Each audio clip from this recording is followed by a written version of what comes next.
Hey, good afternoon, and welcome to our very first episode. There's our camera of In the Lair. Is that what we're calling it? Yes, that's what we're calling it. This is my secretary, Naomi Wolf. She does all the legwork around here, so us stars can shine. Now, my wife, Dr. Naomi Wolf, and we're going to talk about the issues this week that, you probably read about or research or heard us talk about, but primarily the ones we talked about or the ones that we think are going to metastasize into something really, really good or really, really bad.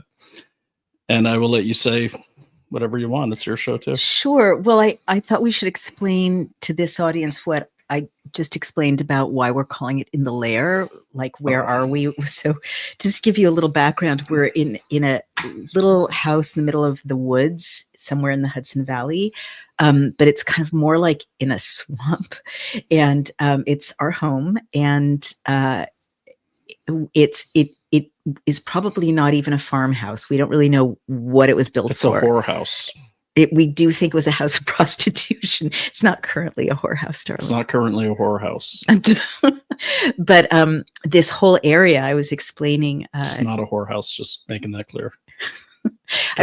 Thank you, darling. I was explaining in the last episode, this area where we are was seen as a very lawless area in the 19th century. People would come over the mountains from Massachusetts to get away from the police, and the legal system in Massachusetts. And so it was an area known for gambling and prostitution and, illicit dance halls and probably bootlegging during Prohibition. And I was sharing that our area had famous prize fights in the 19th century. They're not prize fights? Kind of. Go ahead. No, I was just going to say, to my knowledge, they're famous prize fights in which a bunch of people, hooligans would come up from Manhattan and watch the prize fight, like thousands of people. And then after the prize fight, they would rampage throughout the countryside and kill everyone's livestock and barbecue it and eat it and terrify the locals. Well, that was one instance, but I just want to read it because I find it's fascinating. It's called the Battle of Boston Corners. Do we want to let people know exactly? I don't care. I have guns. Okay. So that's the hamlet we live in. It's also known, I think Naomi's, oh wait, yes, good. We're not muted. Thank God. It's also known as Hell's Acre or the Devil's Acre. Wow, I didn't even know that. Oh yeah. Our Hell's Angel friend down the road put up a sign that says Hell's Acre. Anyway, so what happened was with that rampaging was this. So this is from the Berkshire Edge. Boston Corners, 1853 was a hangout, a resort for fugitives and criminals. Prize fighting was prosecuted in New York State. Oh, wow. Prize fighters were arrested if unlawfully assembled, breach of the peace, affray, rout, or riot, quote unquote. Prize fighting was not prosecuted in Massachusetts, and therein hangs the tale. So this used to be a part of Massachusetts. In 1953, Yankee Sullivan, great name, Irish and a patriot, was considered the prize fighting champion, and John Morrissey challenged him for the title. An agreement was signed between the fighters that the match could take place at a mutually agreed upon location, obviously not in New York City, where the fight would be illegal. Sullivan and Morrissey were opponents on the street in New York as well as in the ring. Both men had gangs. Sullivan ran the Sydney Ducks, and Morrissey presided over the Dead Rabbits, who were... No, seriously? Dead Rabbits, a big Irish gang, very powerful. Okay. Actually, it comes from Gaelic De Rabo, which means... You're literally making this up. No, I'm not. Okay. Which means big, tough hooligans. And when these Irish guys were getting off the boat, some of these gang members, they heard someone say De Rabo, and they thought they said Dead Rabbits, so they kept the name. Okay. So they were also political opponents. Sullivan was affiliated with the Know Nothing or Native American Party. John, and that's not Native American as in Native American. Yeah, yes. Stop nudging me. I'll move it along. John Morrissey was aligned with Tammany Hall, a reputed strong-arm man for Tammany. The two political groups were on opposing sides of New York. Okay, so you get the rest. So they decided to duke it out in the ring. Boston Corners was ideal because it was not policed, it was isolated, and it was on a railroad that ran from New York City. All of that is still true except for the last part. At 2 p.m., John Morrissey entered in October 12th, 1853. Morrissey entered and actually threw his hat into the ring. Mm-hmm. He went to his corner as Yankee Sullivan entered. Morrissey's colors were red, white, and blue, while Sullivan wore a black scarf. It was not an even match. Sullivan was 40 years old. Morrissey was 23. Morrissey outweighed Sullivan by 20 pounds. Both were small by today's standards, 190 and 170 pounds respectively. Sullivan had skill and experience. Morrissey had stamina. Fight lasted for 37 rounds. Wow. A round by round, blow by blow description ensued. By the 37th round, so let me skip to the chase. Basically, let me see who won. Yeah, so either Sullivan knocked Morrissey out and immediately left the ring, which was against the rules, or Morrissey lifted Sullivan in order to throw him out of the ring, as Sullivan's backers rushed into the ring to prevent it. Whatever the true story, the fight ended in a general melee, and the referee disqualified Yankee Sullivan. In the immediate aftermath, Sullivan backers claimed Sullivan won and refused to pay off any bets. Morrissey's backers claimed Sullivan was disqualified, so they should be paid. Eventually, they were all paid, but not until a street fight in New York City, a fight in which Morrissey was badly injured. So basically what happened after this fight was in the Battle of Boston Corners, this fight actually spilled into this hamlet. Mm-hmm. And they're beating the hell out of each other, all these drunken Irish guys. And there's about 3,000 of them. There used to be the Harlem line that ran behind our house. And as this mob spilled over beating each other up, the local Boston Corners residents hopped on this freight train, the Harlem line, and fled. Wow. And as the story goes, as they were leaving, the Irishmen, who I guess had gotten tired of fighting with each other, mm-hmm. were now... They'd pillaged the whole hamlet and were roasting all of their livestock and drinking beers together in harmony. Okay. And as it says, what do we take by the time they were done, there was not one living piece of livestock left in Boston Corners. Oh, God. After that, Massachusetts said, New York, we're tired of this shit. You can have it. It's yours. So if you look on the map, Boston Corners chopped right off. And then it was Boston Corners because it was the furthest reach of the Boston police's jurisdiction. That is a fantastic story. Well, they should have just waited until the Biden administration because they didn't enforce anything. It's so true. Well, Where do we begin? I'm so excited from that story. I apologize. Go That's ahead. fine. No, we do have lots of fierce debates because I just did a lot of talking. Yes, you did. But I've been waking up every morning and hearing yelling. What? Oh, me. And so I got to ask you, what is going on with the Pfizer document books and Senator Johnson and these hearings? And you want to give a little background on that? Because sure. I keep forgetting to ask you, but me and Loki were upstairs in bed huddling in fear while there's fire coming out of the bottom floor here. Well, it's been painful, honey. It's actually pretty sad and difficult to talk about. But now I feel like an asshole. Go ahead. But it's just very sad. Basically, as you all know, we spent 3 years, my team and Amy Kelly, the project director, my COO. Can you bring the light a little closer, sweetheart, please? Thank you. And 3,250 doctors and scientists who are volunteers, not paid anything, pro bono, serving humanity. They worked on 450,000 documents released under court order, issued 109, thank you, sweetheart, 109 reports. 50 of them are in this book, the Pfizer Papers, and really changed history, bringing the horrors of the Pfizer injection to the world. Thank you, sweetheart. All the posse wanted, all our audience wanted, because we brought this information out on War Room, and Steve Bannon was kind of the mentor of the project. And we were supported by like $5 and $10 checks from people who were living on Social Security, who just wanted the truth to come out. And what they wanted more than anything was a Senate hearing. Well, late last year, I had a conversation with Senator Ron Johnson, which I was very excited about.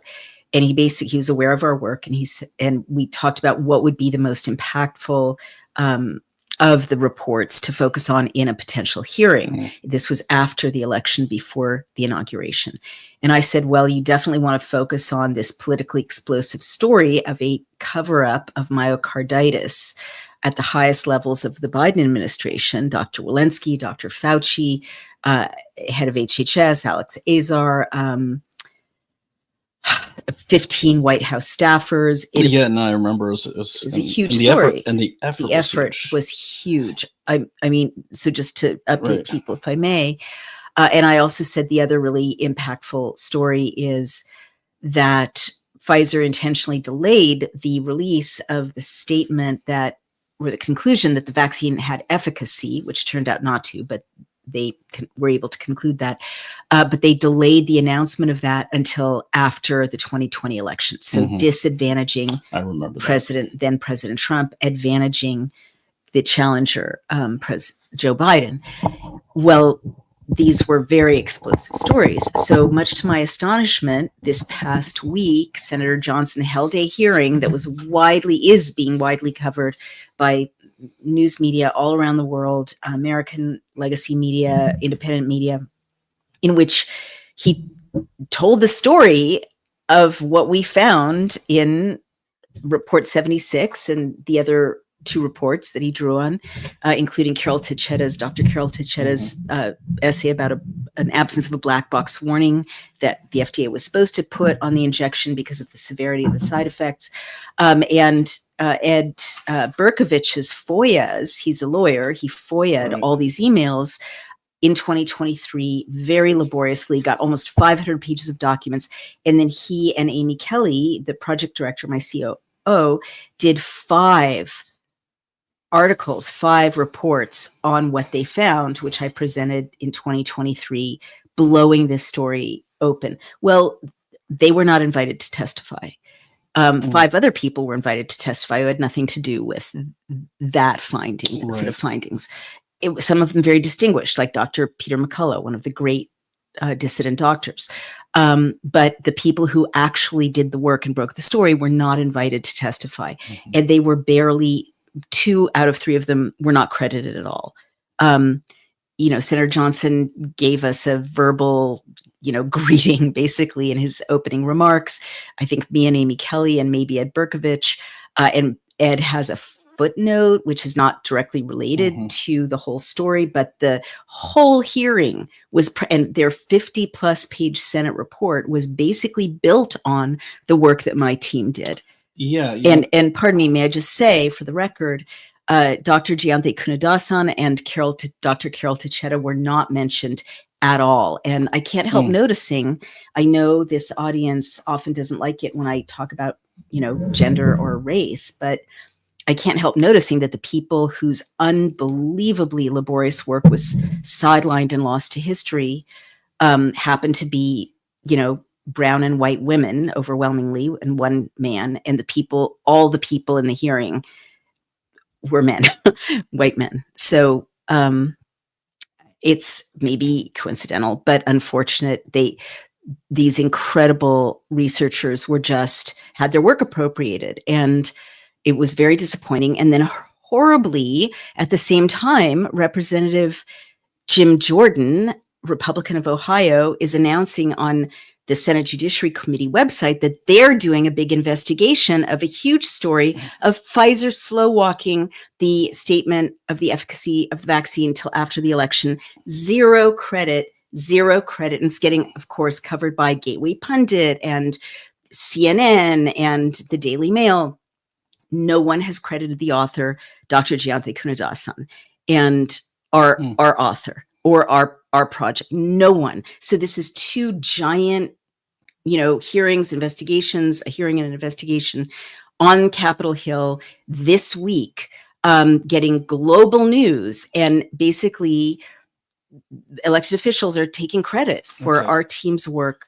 Can I say one more thing about that? Yeah, and I got a question because I think it's important that the audience understands where you're coming from. Can I ask that quickly? Ask whatever you want, sweetheart. So a lot of people will say, who cares about the credit? It's for the greater good. Why is it important, do you think? Yeah, I'm glad you asked that. The credit, because I don't want people to sit here and think you're just whining about not being in the spotlight or it's not about me. I don't care. I know you're not even promoting yourself. I'm not. It has nothing to do with me. I do. I think that's a great question.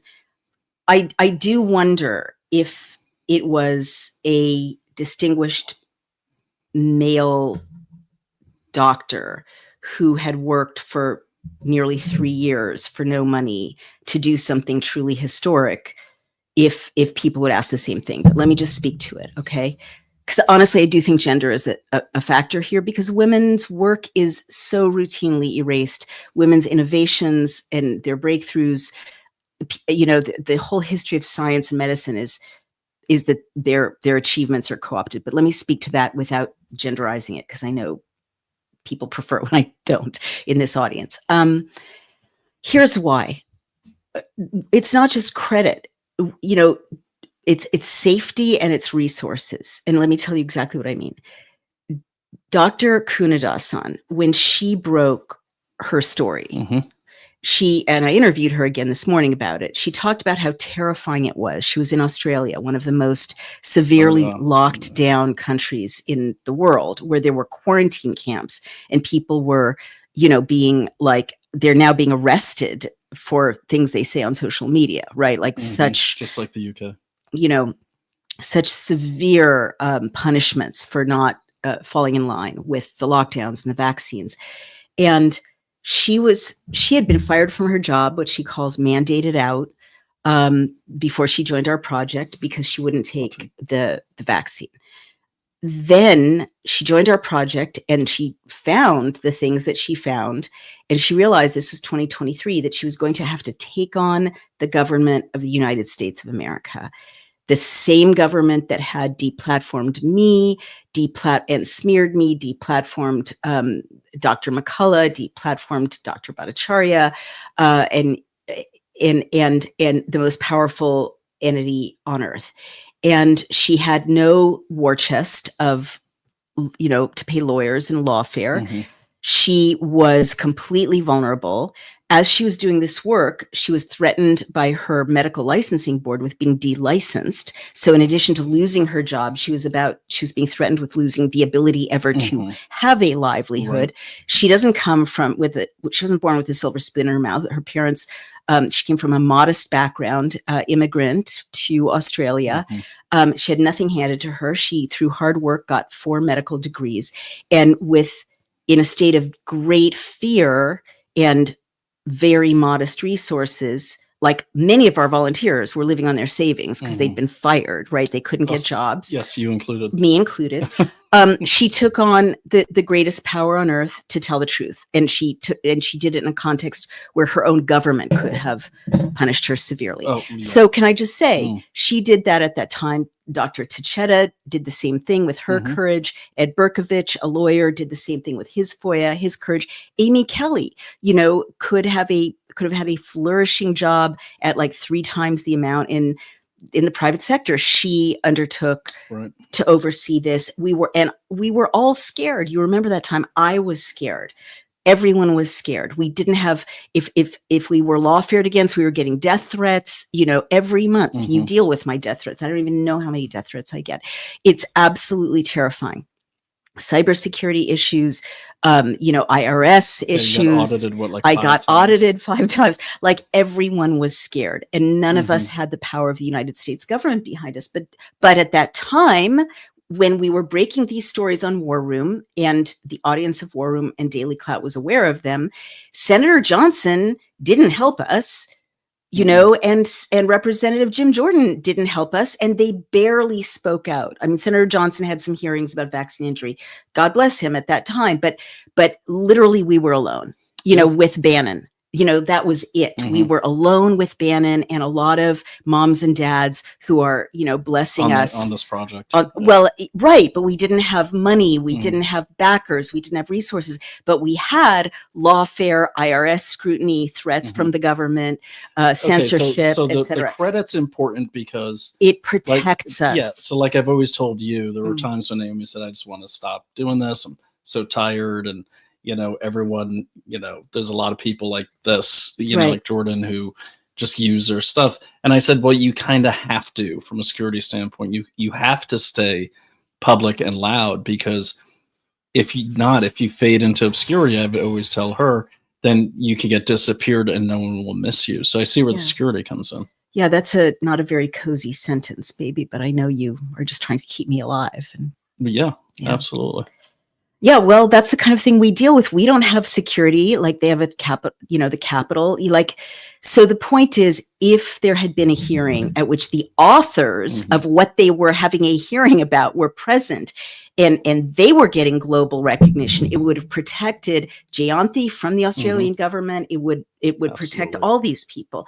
And it also, let me talk about resources. When you get credit at that level, it's not just for that moment. It's not just about the credit. It's also about resources. Everyone's going broke in the dissident community, and these people, again, were living on fumes, and they risked everything and trusted in God, honestly. And us too, we what I risked used everything. to do during that time? What, baby? Because I didn't want you to keep paying subscriptions for newspapers. I would actually, we were so broke, I would go into the big chain stores like, All Town Fresh, because they seem kind of woke. And I would take pictures of each page of the newspaper. Oh my God, that's so illegal. I'd say it's technically not. Oh, it is, baby. Is it? Yeah. Not if I'm not publishing it. Anyway, go ahead. We were like, I was like, I need this information. We shouldn't pay for them. We were going broke. Well, look, let me. Can I finish the rant? Let me, go ahead. Because I know you, darling. All due respect, it'll be a long rant. It's already been a long rant all week. Yeah, I've been ranting.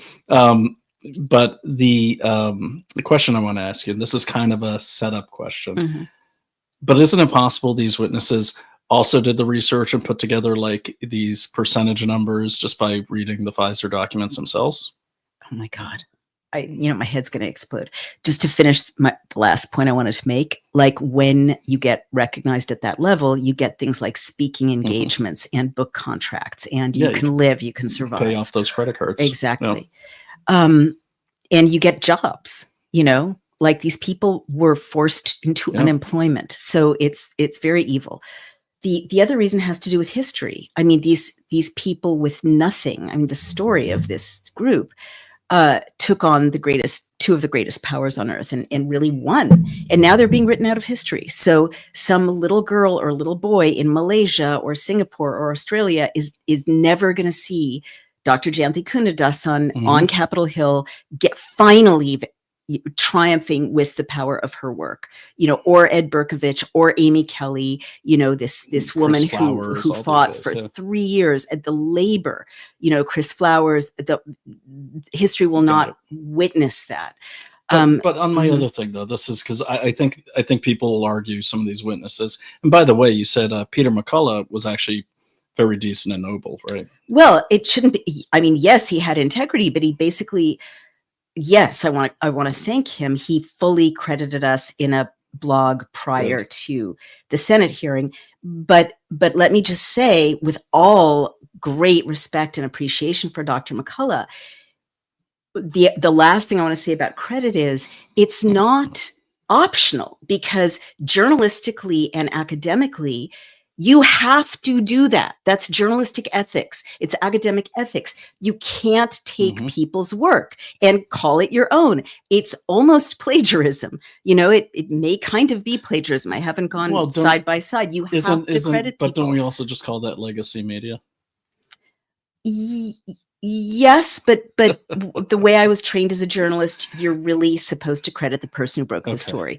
I know that. I know that. I know that. I'm just messing with you. I know, baby. But honestly, if you're a senator, a sitting senator with a staff, you don't, cherry pick the most important things that you were verbally told. These are the most important things, and then present it as if it's your own work. That is completely unethical. And I've literally been having phone calls from people who are trying to get me to be quiet, saying, well, calm down. He said hello to you in the introduction, in his introductory remarks, whatever. And I'm like, he did.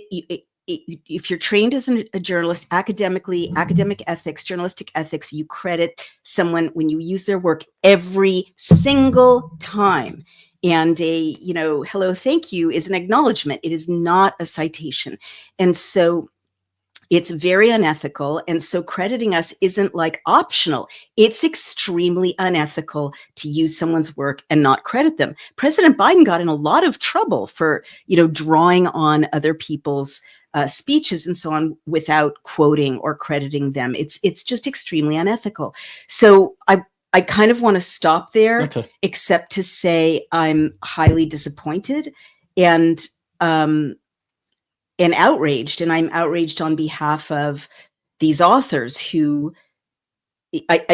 so to answer your question, could they have just stumbled onto the same thing? No.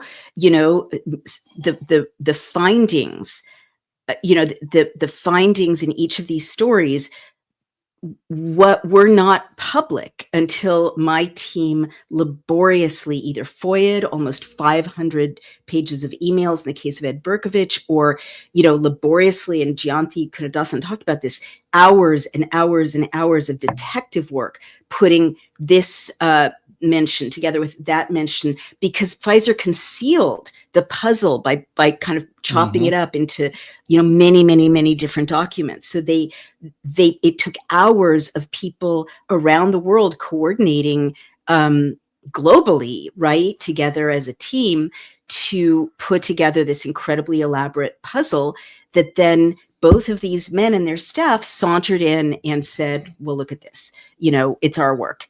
And honestly, it's unethical also because the press statements are not saying this is based on Dr. Kunadasan's work, Ed Berkovich's work, Dr. Carol Chichez's work, Amy Kelly's work. They're interviewing the senator and the member of Congress and taking their quotes and giving the Trump administration some of the best press tell me in just a minute that they've had all quarter, and they're not saying once in the press release or verbally, to my knowledge, this is based on the work of these people. Here's what's going on. What's going on? In my opinion. So while she was talking, I was thinking my investigator, intel analyst brain kicked in. And I've been watching this whole kerfuffle with the new Surgeon General pick, Casey Means, who hasn't been confirmed yet. So I'm thinking while you're talking, why wouldn't they credit it? It makes no sense. Well, I'm leaving out an important piece of evidence. Well, I'm getting there. Okay. I'm gonna grab the mic. Okay. You grab it, baby. You have a glass of water. Okay. Have yourself a bonbon. But this is how we actually talk all day long to each other. But so think about it. What I've been watching is there's an effort to really lift up certain members of HHS, Health and Human Services, in particular, the Means siblings. So what I've been seeing is the New York Times did a profile piece on Callie Means, who is the White House special employee and advisor to RFK Jr. New York Times didn't really attack him, which should give anyone pause. And then they also gave Callie Means credit for making the RFK Trump union happen. And that was many people. It was probably Callie Means was late to that party. I called for it in like summer. You did during the campaign publicly. So there's that. But what I'm seeing is we're watching these. I hate to say it, and you know, I have this great Maha hat, but honestly, I'm sticking with MAGA, my MAGA hat, because really? I don't like what's going on. Maha's not distinguishing itself at the moment. Well, so we have a couple things that have happened. The vaccines are still on the schedule. Okay, despite all those promises. Yeah, they sure are. So yesterday, the news came out that RFK Jr. said, "Oh yeah, but we're gonna make sure they let people know the dangers." Right. Okay. And then the other thing that's happening that's really weird is Ron Johnson. He hosted the Means siblings back in September 2024 on the Health Roundtable. Same people.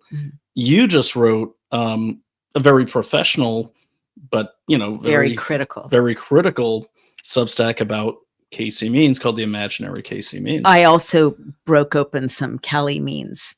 Yes, biometric harvesting. Biometric harvesting, becoming a gateway to how people can spend their flexible spending accounts, to also who can sell them medical equipment through his company TrueMed. So that came out. Also, what happened is there's this announcement all of a sudden by Jay Bhattacharya, who I know and respect. I love him to bits. And he said, "Hey, you know what? We're going to start using wearables to start harvesting autism data." Oh my God. Because we're going to keep our promise and look into that autism. Well, Casey Means, the pick for Surgeon General, has this company called Levels, which the entire thing, this glucose monitoring and biometrics monitoring that you self-subscribe to if you're a complete fool, it's all about wearables. Yeah, but this happens to also, it's a wearable that it has a line into the inside of your body that then transmits. So how data. Convenient for Casey Means, if she's a Surgeon General and she has a company that focuses on harvesting the very data that Jay Bhattacharya said they're going to collect and how they're going to collect it. Right. And guess what? And I predicted this in my piece. I said, you're going to see her boosting, the idea of wearables and biometric So harvesting. How do you give her an edge? Well, hold on. No. Okay. No. My turn. Okay. How do you give her an edge? How do you make sure Levels is the company? By making her Surgeon General, duh. Or that and I don't know. How about if your brother is the guy that approves the devices that can be used for flexible spending, thus saving the customers 30 to 40% in taxpayer, because it's tax-free at that point. Isn't that good? Wouldn't people it's good for her. So she says, so let's say you got Levels, you have Acme, and then you have Sublevels, the three competing companies. And they all want the wearables contract for CDC. Is that where Bhattacharya is? CDC? He's NIH. So then all of a sudden, they all get the contract because two are subs and one will be a prime. Right. But really, what does that mean? So the prime is like the 50% of the contract. The subs are like 25%. Is this a standard government for the most formula? Okay. Yeah. But or they want to make sure they pick the company that already has the biggest network of wearables out there. Okay, so you get old bro over there, old Callie, to only approve her company for flexible spending. Oh. So then her revenue shoots up. So does the diffusion of her product. And let me jump in here and say, when I researched levels.com, I put this in my professional but critical essay, The Imaginary Casey Means. Wait, you You did this flexible spending thing that I just did. Yeah, baby. Well, no, you did more of that. I did No, I more just of came Casey. up with that now. Oh, wow. Well, great minds think alike. But no, that's all you. Yeah. This is something else. I found out that her company was SpaceX, Google, Anderson Horowitz, which is one of the most evil venture capital firms in Silicon Valley, invested in, guess what, sweetheart? Guess. Massively invested in the mRNA vaccine. There mRNA it is. platform. There it is. Oh, is that why neither one of them will ever talk about mRNA? And they got she got a $313 million valuation. That's right. Yeah. For a company this is her growth.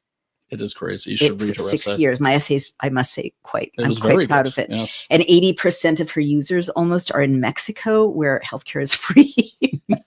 And that's so illegal. Well, it's fraud, isn't it? Yeah. If I'm not saying don't sue me. Let me explain. Angie's List got sued by several attorneys generals because they were giving out Angie's List memberships for free and not disclosing it in their SEC filings.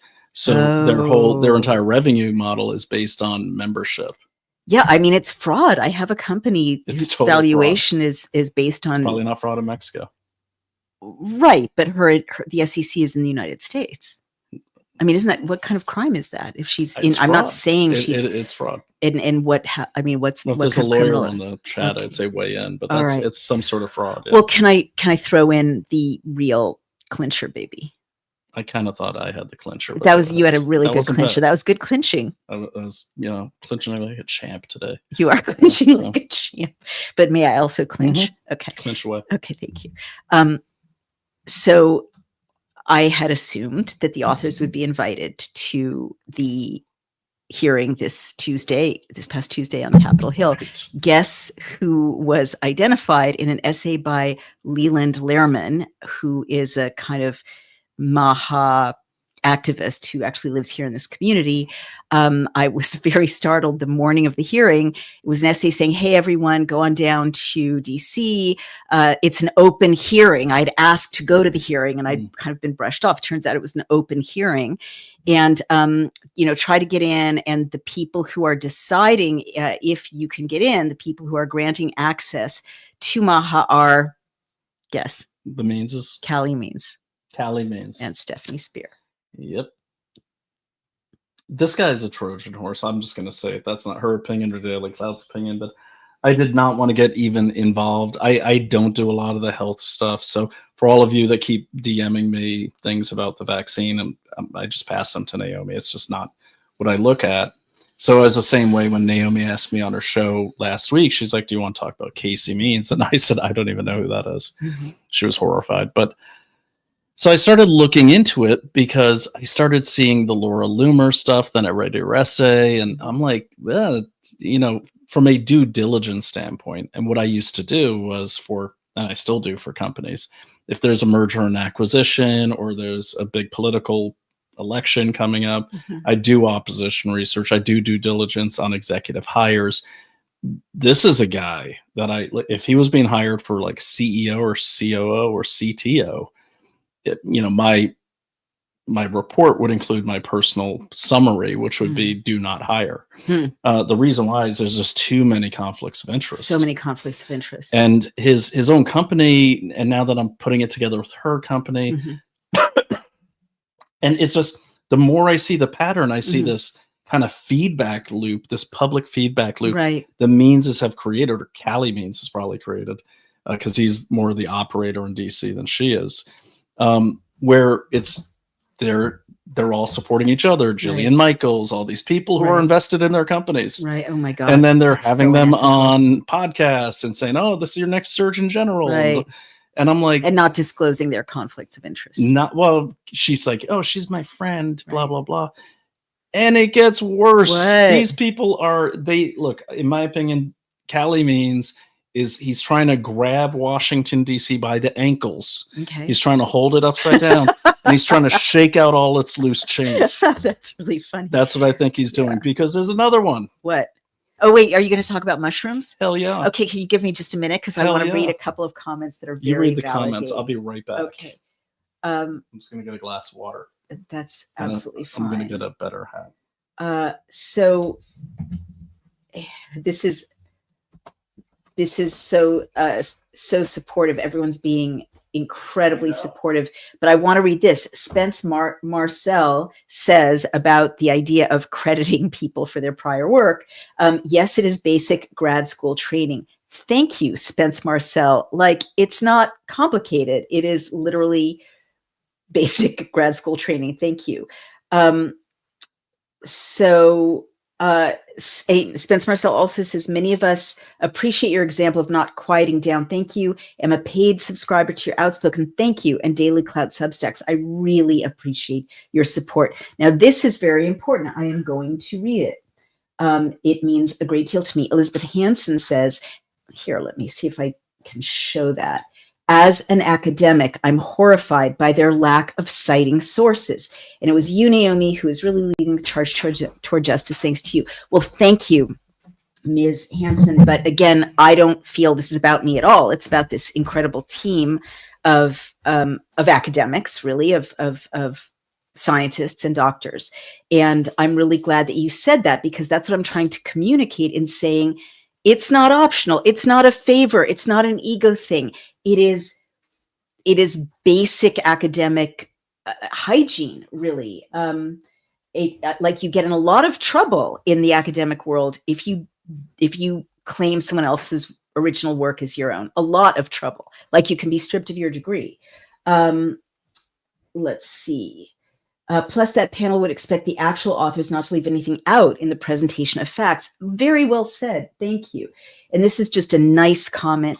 Naomi and Brian, love having you both on this together. Thank you for spreading awareness. Thank you for all you've done and continue to do.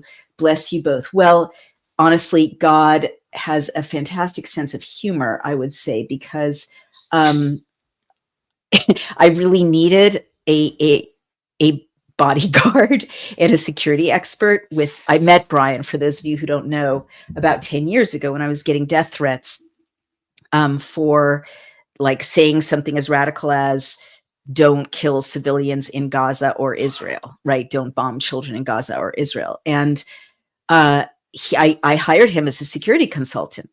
And so thank God, that we were very appropriate for about 6 months. And then we just fell in love and started dating. Well, we probably fell in love right away, but we were very appropriate for 6 months and then started dating. But I don't know how I would have done anything I've done for the last decade without Brian. Like, literally, God sent me someone with all the skills to keep me safe and scare my enemies and, secure our house and do due diligence to find out who's behind things going wrong and, protecting me. Plus, so hot, but that's just. It is a good hat. I feel better already. I actually feel healthier, ironically. Oh my God, I didn't see this. Michelle Swinnick says, have you seen the infomercial with Casey Means promoting her weight loss product, Burn Jarro? No, that sounds like Burn Jarro? Burn Jarro, baby. No, that's got to be a joke. Is that a joke? That's got to be a joke. Wait, don't you know her? Michelle Swinnick? I don't. Maybe that's a joke. We'll look into that. Anyway, sweetheart, what about the mushrooms? Burn Jarro. Burn Jarro. It's a funny joke. It's a funny joke. Michelle, is it a joke? I mean, can you post the link? By the way, security tip, men and women who are interested in security. I learned little life hack. Don't try to buy knives at the tactical stores. Buy them from the cooking stores. Oh. So I got this Japanese bone cutting knife. Oh my God, that's terrifying. And this thing has it all. So I like to do the underhanded grip, and this one can cut through a newspaper. But it also is engineered to cut bone. Are you just trying to scare people? No, you said security, so I just figured I'd give some security. Oh, that's good. Baby, how do I get rid of this? Oh, just go to the comment up there and see the blue one? Yeah. Go all the way up. Okay. All right. There we go. Okay. And it's cheaper too, because like they have all these tactical sites. Hold it up. They have all these tactical sites, and they got the Tonto K-bar. It's like stuff you don't need. And what I was looking for was something that you can slash with, but you could also cut through. And this one really fits the bill, and it's super sharp. Wow, it's terrifying. And it sharpens beautifully. We were swatted, so I think some of this is informative and some of it is performative. It's definitely performative, but what I'm going to do is I want to have my old instructor on here, a guy named Kelly Warden, Datu Kelly Warden. He's the first Datu in who's white. Datu is like grandmaster in the Philippines of Arnis, and he's the guy. Arnis is what? Baby? I'm sorry, Arnis is Filipino martial arts. And that's primarily what I learned, that along with jiu-jitsu when I was in first Special Forces. Mm-hmm. And Kelly Warden was our instructor. And I'll never forget when he walked on, I'm like, this is some old redneck. Like, this guy somehow got this contract. I don't even know how. And he challenged, just to get past that, the Green Berets. I was not a Green Beret, I was in the intelligence detachment. The Green Berets, they're like, oh, who's this guy? We're Green Berets. And so he had four voices. He had four of them come out and attack him. Oh my God. And he took them all down so lightning fast. Wow. This guy with this kind of paunch and about 6 feet tall and white hair.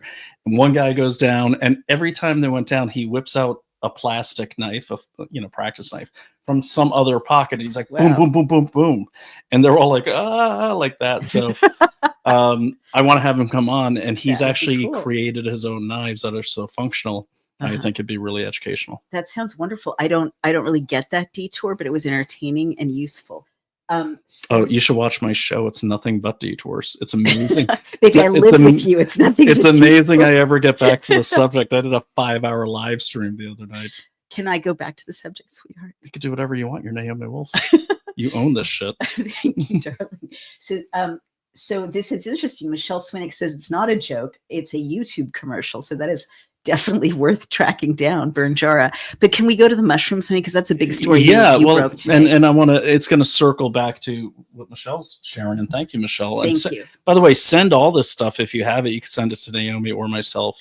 I'm always looking into. See, now I've been pulled into this means thing, so I'm kind of overlapping Naomi's work. I was feeling so relaxed having an administration in which we didn't have enemies or fights. It's very demoralizing that we're, I gotta say, this seems to be exclusively a Maha issue. It does seem a Maha issue. Doesn't, I mean, there's issues, of course, but actually the biggest. Then I'm putting on the MAGA hat, baby. Put on the MAGA hat, baby.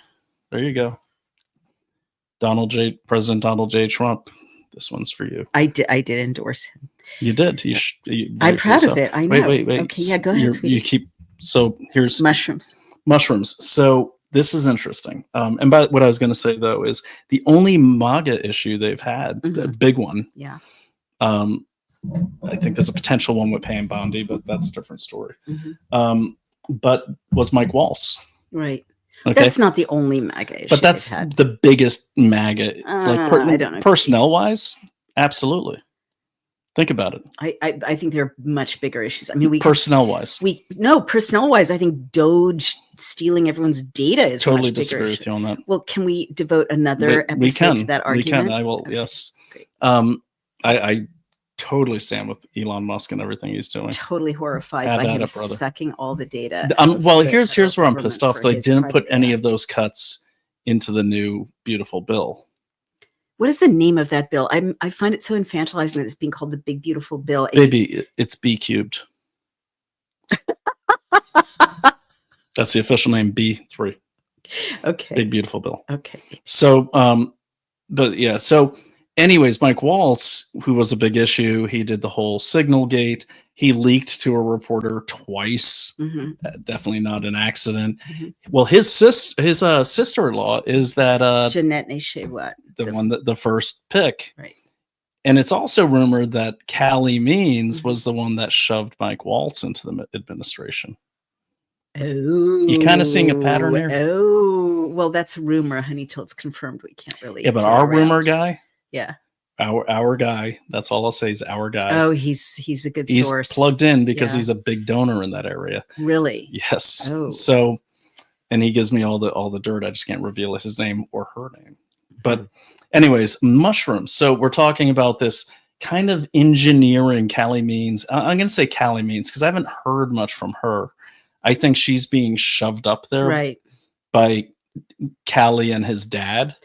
For sure. Can I jump in and just say, using my political consultant hat, which I used to be in another lifetime, with this much controversy, the normal press thing is to get her out in front of all the media, answering questions, having town halls, RFK Jr. standing beside her. And they're not doing that. They're hiding her. Where is she? Well, that's the thing. Where indeed. So I was listening. So when I do my due diligence, I pull everything I can about the subject and I listen and read everything about them. I listen to every podcast about them. And so I was listening to Jillian Michaels the other day. When she was talking about mushrooms. When she was talking about mushrooms. But before that, Jillian Michaels took the time to really aggressively endorse, and I say aggressively because Jillian Michaels, she scares. She's the one woman on earth that scares me. And she does. I mean, she has that kind of like I'll eat your young type look. So she said this thing that really stuck with me. She said, Casey didn't even want this job. She wanted to be more on the entrepreneur side. I had to drag her kicking and screaming to accept this nomination. And, I mean, a lot of women are hesitant about being front and center. What I think is this is one of those things where they're playing forced chess. Callie, who I think is actually controlled by his dad, Grady, is being, he's shoving Casey like, no, we need you in this position. Your endorsement will get us a lot of inside roads and everything like that. And neither one of them will talk about mRNA at all. Right. So what about mushrooms, baby? This is a big story. Then in positioning, like to lead up to it, we're talking about how it looks like Callie is positioning companies that he makes money from into these kind of government approved type companies. So the other day, out of the blue, Dr. Macri, who is FDA. Yes. Dr. Macri, he's on Jillian Michaels. And out of the blue, he says they start talking about psychedelics or mushrooms. And he's like, yeah, no. And he wasn't quite endorsing them, but he was saying, no, we got to look at them. And, we're going to look at them. And, it helps PTSD. And you always know someone's trying to sell you something when they use guys like me, that being disabled combat veterans. Because disabled combat veterans, it helps them with their PTSD. And like I said on my show the other night, well, I've got acute PTSD. I'm a disabled combat veteran. I've done mushrooms and they really cause more depression. Oh, really? Well, yeah, because I was mushroom hungover for 3 days. But, my PTSD is handled by working out, staying busy and getting good therapy and believing a higher power. I was going to say that, but you ruined it. You took my thunder. But yes, of course, a wonderful wife. So he's saying all this stuff about mushrooms. And I'm like, huh. And she's like, oh, mushrooms. But she's kind of nodding like she already knew the script. So, guys, for you investigators out there, when you hear mushrooms and you're investigating Callie Means unofficially, the first thing you do is you Google Callie Means and mushrooms, then Callie Means and psychedelics, Callie Means in quotes. Well, I find in 2023, Callie Means was on Twitter, and it's still there, promoting these psychedelic companies. Oh my God. And you can actually go to his website called calliemeans.com where he's promoting psychedelics. Oh my God. I don't know if he has big holdings in these companies. I'm guessing he probably does. Maybe he's just a hippie. Maybe he just likes to get high. Well, his sister's the hippie. Well, I mean, I'm just saying, like, some people are organically into psychedelics. I mean, mushrooms suck though. Like, if you're gonna do it, go full on, go for the acid. That's what I say. Yeah. But anyways, so there's that. So, but the pattern is this. It's so are you suggesting that they're all in a mushroom? They're gonna like monetize the mushroom industry? Well, yeah, psychedelics. Yeah, industry? no, I think there's gonna be a mushrooms. I think there's gonna be a psychedelics company that Callie Means and their buddies have an interest in that will get FDA approval. Because remember, the FDA actually owns grow farms. What? You didn't know that? No. Yes. The FDA, the CDC, they all grow their own pot. Oh my gosh. Yes, they research that stuff. Okay. It's like the best pot in the world, allegedly. Okay. But so this wouldn't be new. Mm-hmm. But if you get a contract and you're a psychedelics company, because that's a budding industry, no pun intended. Isn't it? It's still illegal? No. Oh, okay.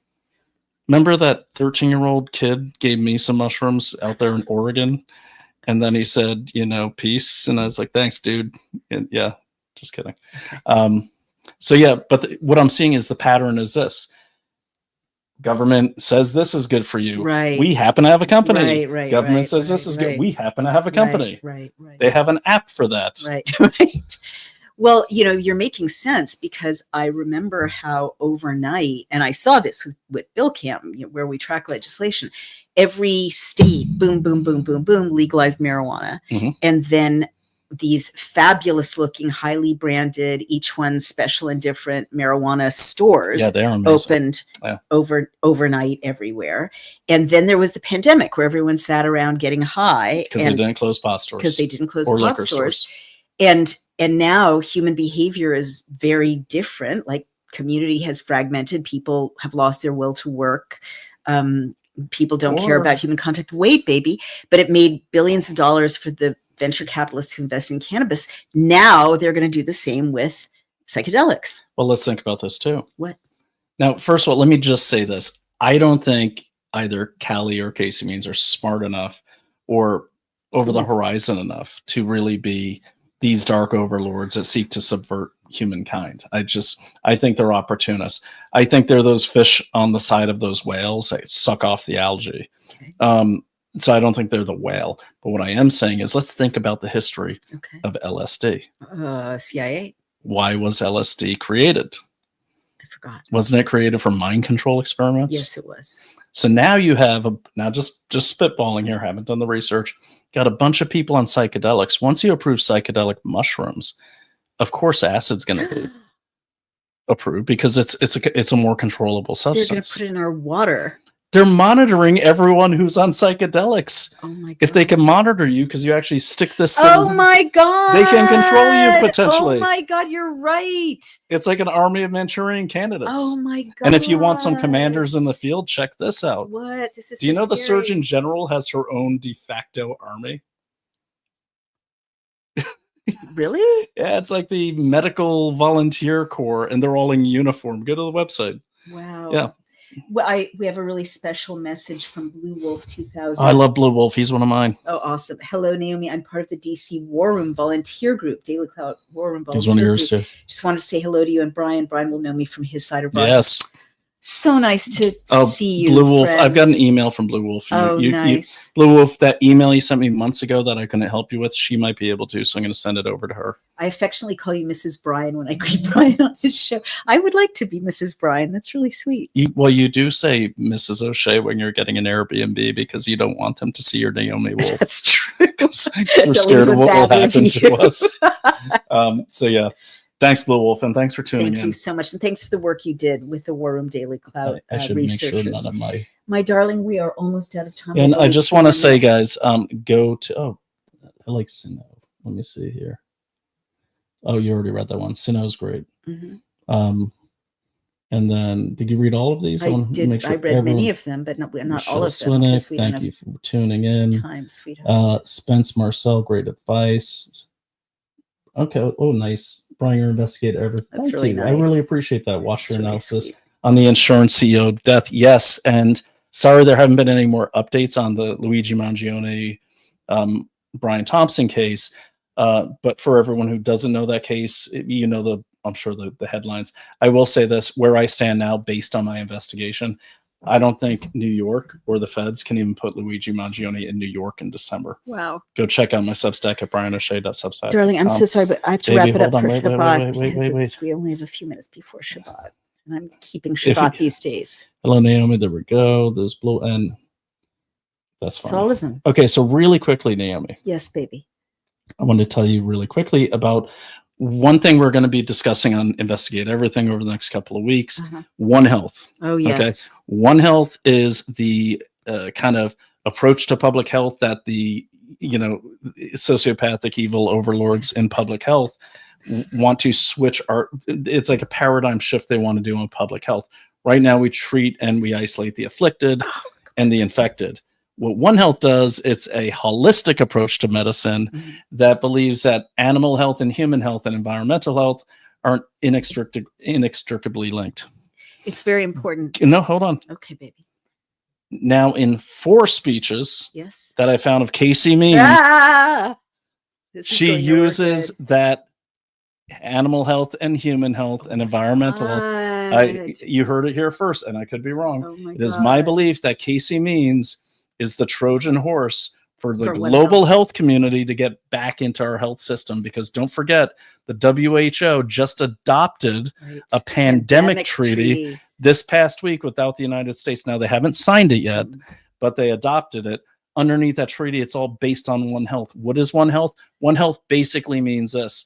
We're going to holistically treat your woods, your property, make sure your food is good, make sure you're raising animals the right way so we can avoid spillovers. Right. See, that's why spillovers were being so promoted by Peter Daszak at Eco Health Alliance, who happened to write the 2018 architecture for One Health. And now we got the possible Surgeon General talking about One Health without saying One Health.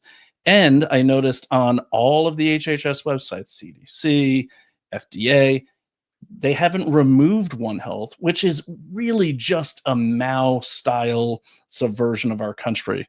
It's the commune program. Right.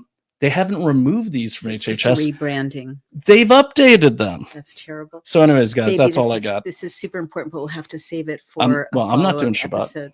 No, I know. I'm going to hook up some wearables. I'm going to hook up some wearables, play some video games. Take psilocybin. I'm going to take a hammer and nail. Do a whole. I'm going to build a house, drive a car. I'm not doing Shabbat.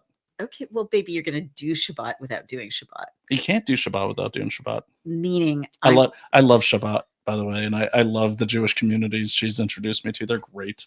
I love these people. They're so much fun. People. No, I mean the communities like Chabad and all those.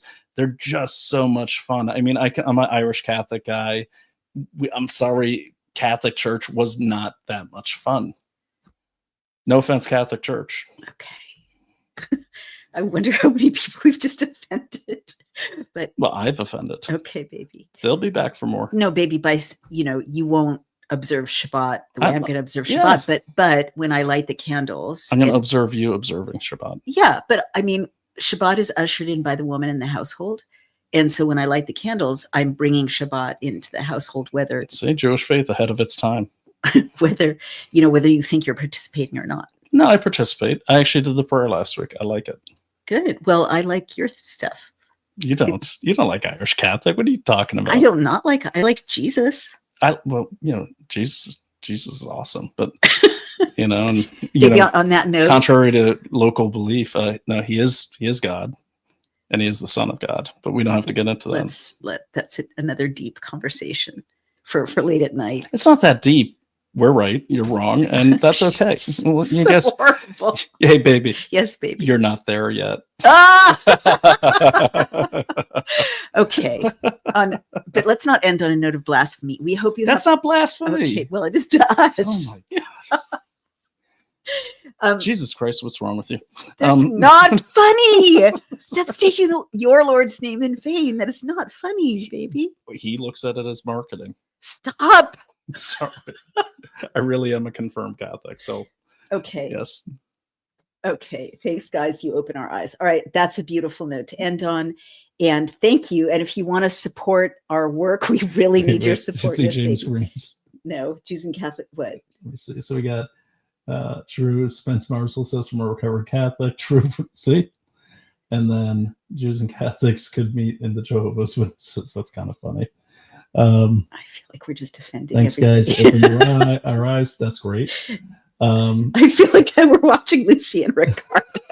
That's awesome. That is really funny. Darling, I've got to go. It's almost 8:14. The sun's almost setting. We need your support. We really need your support. No, we really do. Yeah. Our team needs your support. Because a short seller has been attacking us and Vigilant Fox, and it seems any wellness company affiliate. And as it turns out, Cali means threaten the wellness company. It's in Politico. I can't talk about it. It's in Politico. I don't want to talk about it. Read the Politico article. Cali means threaten the CEO of the wellness company. It's insane. Okay, moving right along. May I move right along and say goodbye to everybody? Yeah, baby, I guess. This is just too much fun. I know, but we can have fun after we turn off the live stream. That's a little private, isn't it, darling? Okay. The dog is right here. So go to Daily Clout, subscribe or donate, or both if you can. And if you can't, just read us and share, please. And Synosis will do thank you. And over on Substack, my Substack is Outspoken. And if you subscribe or donate there, we have a team of very hardworking people. It's not just us, producers, social media, project director, all the things we're doing, and we really need your support. Things are harder, not easier for independent media after this election, ironically. And if you want to keep hearing independent voices with no spin, old-fashioned journalism, full disclosure journalism, real investigations, we really need your support. So goodbye for now. Wait, hold on. No, baby, No. I've got to go. You can go. Okay. You can go. Okay. What I am saying is, I'd be remiss not to mention our wonderful sponsors who, through all of that time you were talking about, That's true, stuck with us, and we supported them while they supported us. Go to the wellness company, dailyclouthealth.com. Use promo code DailyClout. You can trust this company if they're getting threatened by Cali Muns. Stop. So that's what I'm saying. So, but they have wonderful products, and I do want we love their products. As the sun sets, I do want to say this. The doxycycline has been, if you look behind us, it's all woods. We have nothing but ticks up there. We're in ground zero of One Health's testing environment. Our dog had 20 ticks on him. Oh, that was close. Thank God for the wellness company. We actually have 100 pills of doxycycline, which fights Lyme disease. I called the wellness company. I said, can I give this to dogs? They said, we can't give veterinarian advice, but you can Google it and then call us back. And so I did. I Googled it. I said, it says I can reduce the dose by this. Is that true or not? And the deal I set up was they wouldn't say anything. Yeah. They wouldn't say anything if they agreed with me. So this is the personal service when you call them. And so, yeah, I was able to give the dog some doxy because he had 20 ticks, and I took a few myself. And it's just nice to have that on hand. Absolutely. And it's nice that I could call them on a Saturday night with a dog emergency. It's amazing. And they're so great. So, all right, my darling. So that's our sponsor. And, darling. Yes, darling. One more thing, yes, because baby. I have a brand as well. Yes. Baby. So you can check out my stuff over at, nope, not that one, over at Substack.